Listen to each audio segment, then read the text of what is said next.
এই যে বন্ধুরা রান্নাঘরেও চলে এসেছি। তো এদিকে আমার সকালের টিফিনে উপমা বানানো কমপ্লিট। তো বন্ধুরা ঝটপট করে খেয়ে নেবো আর সবাইকে দিয়ে দেবো।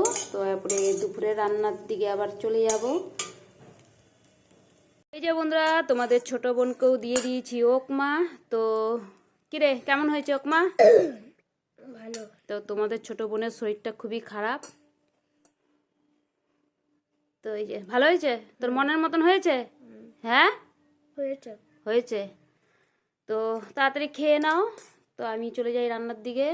ভাতটা ফুটে গেছে, তো কিছুক্ষণের জন্য ভাতটা ভাপে রেখে দেবো।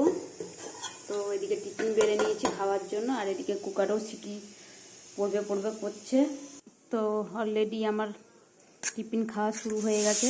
তো বন্ধুরা উপমাটা খুব সুন্দর হয়েছে, আর একটু বাকি আছে। তো বন্ধুরা উপমাটা একদম সিম্পল বানিয়েছি।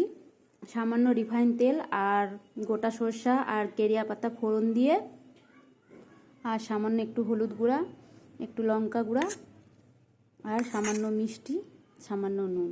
তো বন্ধুরা অসাধারণ হয়েছে উপমাটা। তো সত্যি কথাই বলছি। তো আমি কোনো জিনিস খেলে যেটা বাজে বাজে বলি, যেটা ভালো সেটা ভালো বলি। তো বন্ধুরা সত্যি কথা বলতে কি খুব সুন্দর হয়েছে। আর নিরামিষই করেছি যেহেতু আজকে সংক্রান্তি। তো আমার ডিম দিয়ে অত ভালো লাগে না। আমি বেশিরভাগই নিরামিষটাই বেশি পছন্দ করি।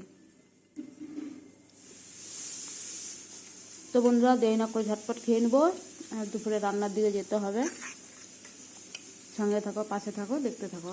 বন্ধুরা দুপুরে রান্না কমপ্লিট। তো তোমাদের ছোট বোনের আবদার ঝিরিঝিরি আলু ভাজা খাবে ছাকা তেলে। তো এদিকে ঝিরিঝিরি আলু ভাজা করে নিয়েছি দুপুরে।